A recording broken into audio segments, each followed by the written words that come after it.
Hello friends, अब start करेंगे अभी सॉल्युबिलिटी टॉपिक। थर्ड पार्ट है चैप्टर नंबर 2 सॉल्यूशंस का।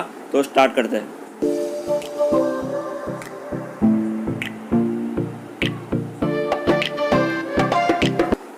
सॉल्युबिलिटी समझने से पहले जो है देखते हो किस पे डिपेंड करता है। दैट इज़ वो डिपेंड करता है नेचर, टेम्परेचर और प्रेशर के ऊपर। ठीक है, हमें जो दो चीज़ पढ़नी है सॉल्युबिलिटी के, that is solubility of solid in liquid, solubility of gas in liquid. ठीक है, एनसीईआरटी में दिए गए और यही क्वेश्चन आते हैं। ठीक है, तो हमें जो है लिक्विड एज सॉल्वेंट कंसिडर करना है। ठीक है, और हमको जो है इस पर देखना है। ठीक है, दैट इज नेचर, टेम्परेचर और प्रेशर पे तो डिपेंड करता है। ठीक है, सॉल्युबिलिटी होती है क्या? ठीक है, सॉल्युबिलिटी जो है सब्सटेंस के लिए कंसिडर करते हैं हम। ठीक है, मतलब उसका डेफिनेशन देखा जाए हम एनसीईआरटी के अंदर, तो ये डेफिनेशन इसकी। ठीक है, तो क्या कहते हैं simple definition, that is solubility is substance is the maximum amount that can be dissolve in a specified amount of the solvent of at a specific temperature. पहले दिमाग में हमको याद रखना है कि एक पर्टिकुलर टेम्परेचर के अंदर जो है सब्सटेंस का कितना हम मैक्सिमम अमाउंट डाल सकते हैं कि वो जो है सैचुरेटेड सॉल्यूशन नहीं बने।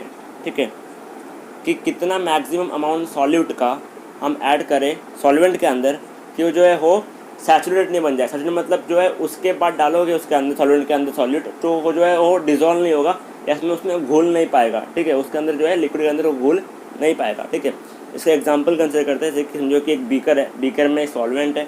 ठीक है, उस सॉल्वेंट के अंदर सॉल्यूट है। ठीक है, समझो कि ये 100 ml का सॉल्वेंट है। ठीक है, और इसके अंदर सॉल्यूट पुट किया है। अब हमने देखा कि भाई सॉल्यूट हम जो है अराउंड 15 ग्राम पुट कर रहे हैं। ठीक है, 15 ग्राम पुट कर रहे हैं, उसके बाद हम जो है और पुट करेंगे तो वो जो है उसके अंदर मिल नहीं पाएगा, उसमें जो घुल नहीं पाएगा। ठीक है, तो इसका मतलब क्या, सॉल्युबिलिटी मतलब क्या है कि सॉल्यूट जो है कितना हम डाल सकते हैं मैक्स टू मैक्स। ठीक है, उतना उसको बोलते हैं सॉल्युबिलिटी। ठीक है, तो जो एनसीईआरटी में लिखी है आपको यही आपको लिखनी है। ठीक है, बट आप अपने भाषा से लिख सकते हो। ठीक है, तो no more solute can be added solvent, इसको कहते हैं हम सैचुरेटेड सॉल्यूशन। ठीक है, ऐसा नहीं है कि ये इतना ही डाल सकता है। समझो कि हमने टेम्परेचर इंक्रीज कर लिया, ये क्या लिखा है स्पेसिफिक टेम्परेचर इंक्रीज कर दोगे तो आप जो है और सॉल्यूट पुट कर सकते हो। ठीक है, ऐसा नहीं है। ठीक है, तो स्पेसिफिक टेम्परेचर के लिए ये सॉल्युबिलिटी कही गई है। ठीक है, तो आपको जो है ये मेंशन करना जरूरी है। ठीक है, ठीक है, तो ये जो है सब्सटेंस के लिए होता है। ठीक है, एक चीज़ जो दिया है दैट इज़ डिसॉल्यूशन। ठीक है, ये जो इसका मतलब क्या होता है, ये जो है सॉल्युबिलिटी का प्रोसेस को कहते हैं डिसॉल्यूशन। क्लियर है? ओके, तो अब देखते हैं कि भाई solubility of solid in liquid. ठीक है, हमारा दो टाइप है, एक solubility of solid in liquid, solubility of gas in liquid.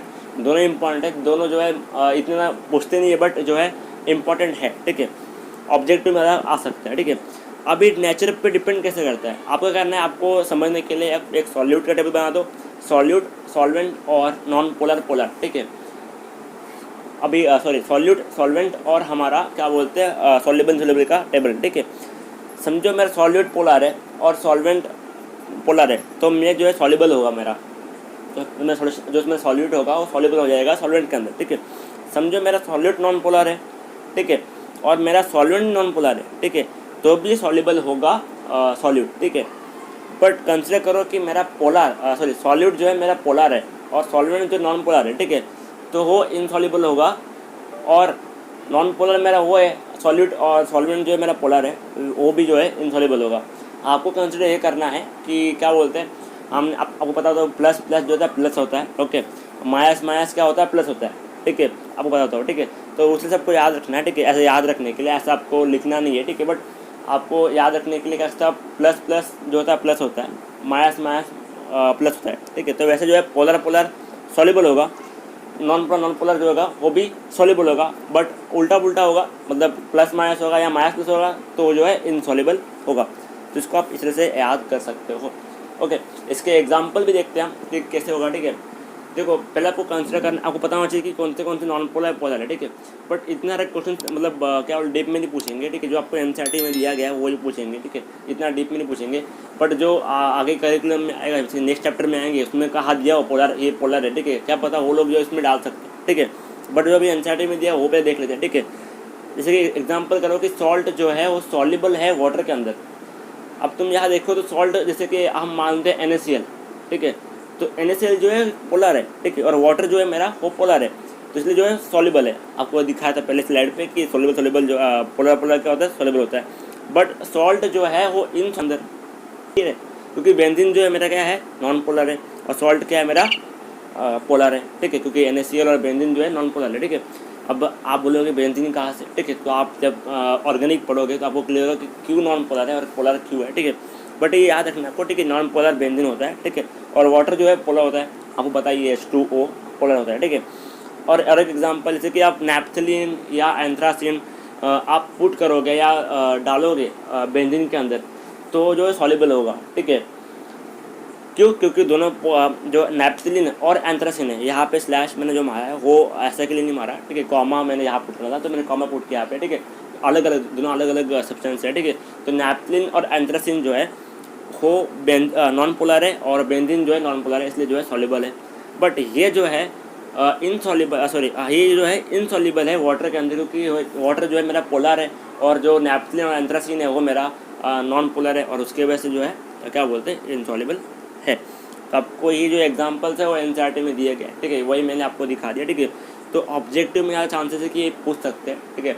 But और एक्स्ट्रा क्वेश्चन आ सकते हैं, क्योंकि आपको इससे आगे पढ़ाएंगे नॉन पोलर में, तो वो आ सकते हैं। बट NCERT लेवल पे तो इतना ही है, ठीक है, तो इतना ही क्वेश्चन आना चाहिए, क्योंकि वो इतना आउट ऑफ द मतलब क्या बोलते हैं चैप्टर निकालेंगे नहीं, ठीक है। तो मैंने आपको पहले भी एक्सप्लेन किया, डिसॉल्यूशन मतलब क्या होता है कि प्रोसेस जो सॉल्युबिलिटी का होता है वही जो है प्रोसेस को कहते हैं, ठीक है। डेफिनेशन NCERT में दी गई, ठीक है, तो मैं वापस नहीं दूंगा नहीं, ठीक है। बट ये जो है प्रोसेस होता है, सॉल्युबिलिटी जो है सब्सटेंस के लिए जो है कितना डाल सकते हैं मैक्सिमम अमाउंट सॉल्वेंट के अंदर स्पेसिफिक टेम्परेचर के अंदर, वो जो है सॉल्युबिलिटी है, ठीक है। अब देखते हैं टेम्परेचर के अंदर। पहले आपको क्या करना है, डिवाइड करना है दो में, ठीक है, एक एक्सोथर्मिक एक एंडोथर्मिक, ठीक है, एक्सोथर्मिक और एंडोथर्मिक, ठीक है। एक्सोथर्मिक में क्या होता है कि इसमें जो है हीट जो है इवॉल्व होती है, ठीक है, हीट जो है इवॉल्व होती है, समझ लो क्या, हीट इवॉल्व होती है, ठीक है। और इन शॉर्ट बोलते मैं तो डेल्टा H नेगेटिव होता है, मतलब जो है चेंज इन एंथैल्पी जो होती है मेरी वो यहाँ पे नेगेटिव होती है, ठीक है, एक्सोथर्मिक के अंदर, ठीक है। एंडोथर्मिक के अंदर हीट जो है एब्जॉर्ब होती है, क्या होती है, एब्जॉर्ब, ठीक है। और जो delta H that is change in enthalpy जो है वो होती है पॉजिटिव, ठीक है। तो कैसे होगा, तो एक्सोथर्मिक के अंदर हम जो है यहाँ पे कंसिडर कर रहे हैं कि टेम्परेचर इंक्रीज कर रहा है, क्या कंसिडर कर रहे हैं, टेम्परेचर हम यहाँ पे इंक्रीज कर रहे हैं, ठीक है। आपको भी यही याद रखना है, आपको टेम्परेचर इंक्रीज आपको याद रखना है। तो एक्सोथर्मिक जब होगा तब हमें जो है सॉल्युबिलिटी जो है डिक्रीज होगी, ठीक है, सॉल्युबिलिटी डिक्रीज होगी जब टेम्परेचर इंक्रीज करेंगे, किसके लिए, एक्सोथर्मिक के लिए, ठीक है। वेराज एंडोथर्मिक के लिए क्या होगा, सॉल्युबिलिटी इंक्रीज होगी विद द टेम्परेचर, ठीक है, टेम्परेचर इंक्रीज कर रहे, सॉल्युबिलिटी भी क्या होगी, इंक्रीज होगी एंडोथर्मिक के अंदर। इसको याद रखने के लिए आपको लिखना नहीं है ऐसे एग्जाम में, बट याद रखने का अगर आप कि चेंज इन एंथैल्पी में नेगेटिव होती है एक्सोथर्मिक के लिए, ठीक है। तो उसमें क्या होगा, वो नेगेटिव मतलब क्या, मेरा एरो नीचे होगा, ठीक है। आपको याद रखना कि टेम्परेचर जो है हर टाइम हम जो है इंक्रीज कर रहे हैं, ठीक है। तो आपको क्या करना है कि जो डेल्टा H की वैल्यू पॉजिटिव मतलब जो है मेरा एरो ऊपर आएगा, ठीक है, और मैं डेल्टा H की वैल्यू नेगेटिव है दैट इज एक्सोथर्मिक के लिए, तो एरो नीचे आएगा, और एंडोथर्मिक के लिए पॉजिटिव है तो मेरा एरो ऊपर आएगा, ठीक है, क्लियर है। तो आपको इसको ऐसे याद रखने के लिए करना है, बट आपको जो ऐसे एग्जाम में लिखना नहीं, ठीक है। तो डेल्टा H नेगेटिव किसके लिए होता है, एक्सोथर्मिक रिएक्शन के लिए, हीट जो है इवॉल्व होती है, तो टेम्परेचर इंक्रीज करके क्या होगा, सॉल्युबिलिटी जो है डिक्रीज होगी, और उसका उल्टा जो है इधर होगा, ठीक है, ठीक है। अब आते हैं प्रेशर के ऊपर। प्रेशर के अंदर जो है इतना कुछ चेंज नहीं होगा, क्योंकि सॉलिड है, सॉलिड के अंदर क्या कर लोगे प्रेशर इंक्रीज या डिक्रीज करके, ठीक है। तो इसलिए जो है इसका इतना सिग्निफिकेंट इफेक्ट नहीं है, ठीक है। आपको ऐसा लिखना है कि नो सिग्निफिकेंट इफेक्ट, ठीक है, आप ये चल जाएगा, ठीक है। तो इन शॉर्ट जो है उसका कुछ इतना इफेक्ट रहता है, क्योंकि देखो आप खुद कंसिडर करो कि सॉलिड का क्या मतलब क्या बोलते हैं, सॉलिड का इतना कुछ इफेक्ट पड़ेगा नहीं, ठीक है। तो आप भी सोचो कि क्या होगा प्रेशर इतना इफेक्ट, ठीक है, इतना इफेक्ट नहीं होगा, ठीक है। तो natural temperature pressure, but pressure आपको मेंशन करना है कि वो सिग्निफिकेंट इफेक्ट है या नहीं, वो बात नहीं है, बट आपको यहाँ पे मेंशन करना है, ठीक है। समझो क्वेश्चन आता है कि भाई ब्रीफ बता दो solubility of solid in liquid, तो आपको तीनों पॉइंट कंसिडर करने हैं, ठीक है। Solubility of gas in liquid, ठीक है। अब देखो प्रेशर इसमें तो वैरी करेगा, ठीक है। इधर तो मतलब प्रेशर जो है यहाँ पे मेन खेल है कि इसमें जो है यहाँ से मतलब हेनरी लॉ निकलता है। हेनरी लॉ जो है बहुत इंपॉर्टेंट है आगे के फॉर्मूलाज के लिए, ठीक है। तो प्रेशर का तो बहुत यहाँ रोल है, सिर्फ सॉलिड के अंदर जो है प्रेशर का इतना रोल नहीं, उसका इतना इफेक्ट नहीं लगता, ठीक है। अभी देखो जो मेरा डाई ऑक्सीजन है, ठीक है, या मेरा O2 जो है वो लेस सॉल्युबल है वाटर के अंदर, ठीक है, जो मेरा O2 है वो लेस सॉल्युबल है वाटर के अंदर, और HCl जो है वो हाईली सॉल्युबल है वाटर के अंदर, ठीक है, HCl जो है वो हाईली सॉल्युबल है वाटर के अंदर, और मेरा जो O2 है वो लेस सॉल्युबल है वाटर के अंदर, ठीक है। अब चलते टेम्परेचर के ऊपर, ठीक है। आप एक एग्जांपल कंसिडर कीजिए, जैसे कि एक बीकर है, ठीक है, बीकर के अंदर हमने सॉल्वेंट पुट किया है, सॉल्यूट है, आपको पता है कि सॉल्यूट जो है गैस के टाइप में, ठीक है। तो जब हम बर्नर से हीट करेंगे, ठीक है, तो क्या होगा, जो अंदर की सॉल्यूट है, ठीक है, तो वो क्या उड़ जाएगा हवा में, ठीक है। तो क्या होगा, जब टेम्परेचर इंक्रीज़ कर रहे हैं, ठीक है, बर्नर से या किससे भी, तो क्या होगा, सॉल्युबिलिटी जो है कम हो जाएगी, ठीक है। तो क्या होगा, मतलब इन शॉर्ट हमारा जब व्हेन द टेम्परेचर इंक्रीज तो सॉल्युबिलिटी डिक्रीजेस, ठीक है। तो आपको ऐसा आपको लिखना है, ठीक है। टेम्परेचर जब इंक्रीज करेंगे सॉल्युबिलिटी क्या होगी, डिक्रीज हो जाएगी, ठीक है। टेम्परेचर में जो है ये होगा, ठीक है। और एक चीज़, जो सॉल्युबिलिटी होती है वो जो होती है वो एक इक्विलिब्रियम कंडीशन पे होती है, that is solute plus solvent is in equilibrium with solution, ठीक है। तो इक्विलिब्रियम फॉलो कर रहा है, मतलब क्या होगा कि लेशर प्रिंसिपल फॉलो कर, ठीक है। अभी चलते हैं प्रेशर के ऊपर। प्रेशर जो है बहुत चीज़ें इंपॉर्टेंट रोल रखता है, ठीक है। अभी देखो प्रेशर जैसे इंक्रीज़ करेंगे तो सॉल्युबिलिटी भी इंक्रीज़ होगी, ठीक है। अभी इसके लिए करेंगे हम जो है P = KHX, ये फॉर्मूला हम यहाँ यूज़ करेंगे, that is our Henry's law, ठीक है। तो हमें हेनरी लॉ ये कहता है, ठीक है, that is the partial fraction of the in the vapour phase is directly proportional to the mole fraction of the gas in the solution, ठीक है। इसका मतलब सिंपली ये है कि P = KHX या P is proportional to X, और जब उसको हम प्रोपोर्शन साइन जो उसको निकाल देंगे वो जो है KH बन जाए, जो एक कांस्टेंट है, ठीक है, उससे हम कहते हैं हेनरीज कांस्टेंट, ठीक है। तो ये जो है हेनरीज इक्वेशन है, ठीक है। और हेनरी लॉ जो है बहुत इंपॉर्टेंट है, ये 2 मार्क के लिए, 3 मार्क के लिए, 4 मार्क के लिए आ सकता है, बट यहाँ से मोस्टली प्रॉब्लम क्वेश्चन आते हैं, ठीक है। तो वो प्रॉब्लम क्वेश्चन ही आएंगे, ठीक है। तो जो यहाँ P जो है पार्शियल प्रेशर है, ठीक है, जो हमारा X है वो मोल फ्रैक्शन है गैस का, ठीक है, और जो KH है वो कांस्टेंट है जो हमें क्वेश्चन में गिवन होगा, अदरवाइज जो है हमको फाइंड करना होगा P और X है, ठीक है, क्लियर है। तो इस आपको पता हो तो ओम्स लॉ के हिसाब से तो V = I होता है, ठीक है, R = V/I। तो ग्राफ से बनता है, ग्राफ जो है वो इंक्लाइन स्ट्रेट लाइन बनता है, ठीक है। तो इसमें देखो कैसा है, P = X है, तो सेम टू सेम वैसा ही ग्राफ बनेगा, ठीक है, that is inclined and straight line, ठीक है, जैसे हम ओम्स लॉ में बताते हैं वैसा जो है इधर भी ग्राफ बनेगा, ठीक है। आप कैसे याद रखोगे कि आप प्रेशर जो इंक्रीज़ होगा, जो हमारा सॉल्युबिलिटी भी जो है इंक्रीज़ होगी, ठीक है। तो सॉल्युबिलिटी मतलब क्या है, यहाँ पे सॉल्युबिलिटी यहाँ पे जो है हमारा X है, ठीक है। बहुत बार ये कन्फ्यूजन होता है सॉल्युबिलिटी इधर क्या है, ठीक है, बहुत लोग मतलब कन्फ्यूज होता है कि सॉल्युबिलिटी फाइंड करनी है, बट यहाँ हमें तो X मिल रहा है, बट X जो है यहाँ पे हमारी सॉल्युबिलिटी है, ठीक है, जो मोल फ्रैक्शन है वो हमारी सॉल्युबिलिटी है, ठीक है। तो सॉल्युबिलिटी जो है हमारी मोल फ्रैक्शन है, मतलब क्या होगा, पार्शियल जो प्रेशर है हमारा सॉल्युबिलिटी से प्रोपोर्शनल, मतलब क्या है, तो P जब इंक्रीज होगा सॉल्युबिलिटी भी इंक्रीज होगी। जैसे कि एग्जांपल कंसिडर कीजिए कि भाई एक कंटेनर है, ठीक है, कंटेनर के अंदर लिक्विड है, ठीक है, लिक्विड के अंदर जो है हमारा उसमें गैस डले हुए, ठीक है। क्या किया, ऊपर से मैंने पिस्टन लिया या कुछ एक सरफेस लिया, उसको मैंने ऊपर से पुश किया, तो क्या होगा, प्रेशर मेरा इंक्रीज होगा। मैं ऊपर से पिस्टन को मैं दबाऊंगा, ऊपर से क्या होगा, प्रेशर इंक्रीज होगा। प्रेशर इंक्रीज मतलब क्या होगा कि प्रेशर इंक्रीज किया तो सॉल्युबिलिटी क्या होगी, इंक्रीज हो जाएगी, ठीक है ना। हमने जब उसको टेम्परेचर से हीट किया था तो वो उड़ गया था ना, है ना। तो वैसे जो है प्रेशर से हमने उसको दबा दिया, ठीक है, प्रेशर दिया उसमें, ठीक है, लिक्विड के ऊपर, तो क्या होगा, जो मॉलिक्यूल जो है अंदर के जो सॉल्यूट है वो क्या होगा, बढ़ जाएगा, ठीक है। सॉल्युबिलिटी जो है बढ़ जाएगी जब हम उसका प्रेशर इंक्रीज कर देंगे, ठीक है। इसका जो एप्लीकेशन है वो हम नेक्स्ट लेक्चर में पढ़ेंगे या बाद में पढ़ेंगे। आप कमेंट्स में कीजिए आपको चाहिए, अदरवाइज़ क्योंकि जो NCERT में दिया है वो बहुत इनफ है, बट एप्लीकेशन कराना तो कर सकता हूँ मैं, ठीक है। अब चलते हैं क्वेश्चन के ऊपर, जो इस पर बहुत इंपॉर्टेंट क्वेश्चन, एक सिंपल क्वेश्चन देता है, जो अपना एग्जाम्पल ये जो हेनरीज लॉ के आगे जो आता है एग्जाम्पल NCERT में, वही एग्जाम्पल लिया है, ठीक है। तो क्या क्या दिया क्वेश्चन में देखते हैं, ठीक है।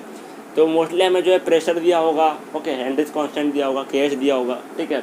हम बोलेंगे X निकालो या ये निकालो वो निकालो, ठीक है। तो आगे जो क्वेश्चन आएंगे वेपर प्रेशर के, उसमें बहुत इंपॉर्टेंट और कॉम्प्लेक्स क्वेश्चन बन सकता है इसमें, ठीक है, 3 या 4 मार्क का, ठीक है, बट ये सिंपल क्वेश्चन है बेसिक के लिए, ठीक है। तो जल्दी से ख़त्म कर दे इसको, ठीक है, क्वेश्चन को। तो देखो प्रेशर दिया है यहाँ पे 0.987 बार दिया है, ओके। KH की वैल्यू दी है जो किलो बार में दी है, उसको हम क्या करेंगे 1000 से मल्टीप्लाई करके बार में चेंज कर देंगे। यहाँ वॉल्यूम दिया है ना, और हमें निकालना है मिलीमोल्स ऑफ N2। ये जो है एग्जाम्पल है, ठीक है। एग्जाम्पल नंबर कौन सा है देख लीजिए आप, 2.4 एग्जाम्पल नंबर है NCERT के अंदर, ठीक है। तो हमें मिलीमोल्स ऑफ N2 निकालना है, ठीक है। तो हमें पता है P = KHX, ठीक है। तो अभी देखो हमें वॉल्यूम दिया है, आप बोलोगे वॉल्यूम वाटर का क्यों दिया है, ठीक है। यहाँ पे कुछ ऐसा यूज़ नहीं है, बट यहाँ इसका यूज़ है क्योंकि हमें मोल्स ऑफ वाटर निकालने के लिए हमें वॉल्यूम चाहिए। समझिए, ऐसे बाय चांस आपको नहीं दिया है और आप क्वेश्चन ने आपने क्वेश्चन पढ़ लिया पूरा, तो आपको लगता है कि भाई इसमें कुछ तो मिसिंग है कि आपको मोल्स ऑफ वाटर निकालने के लिए चाहिए, तो आप जो है वॉल्यूम जो है 1 लीटर कंसिडर कर सकते हो, ठीक है। बट एक बार पूछ लेना आपको टीचर से कि क्या करना है, ठीक है। अदरवाइज 1 लीटर कंसिडर कर सकते हो, बट क्वेश्चन में हर टाइम दिया जाएगा, ठीक है। बट आप 1 लीटर कंसिडर कर सकते हो, ठीक है। समझो क्वेश्चन में नहीं दिया हो, ठीक है, पहले पूछ लेना टीचर को क्या लेना है, बट हम जो है ऐसे कंसिडर कर सकते हैं 1 लीटर, ठीक है।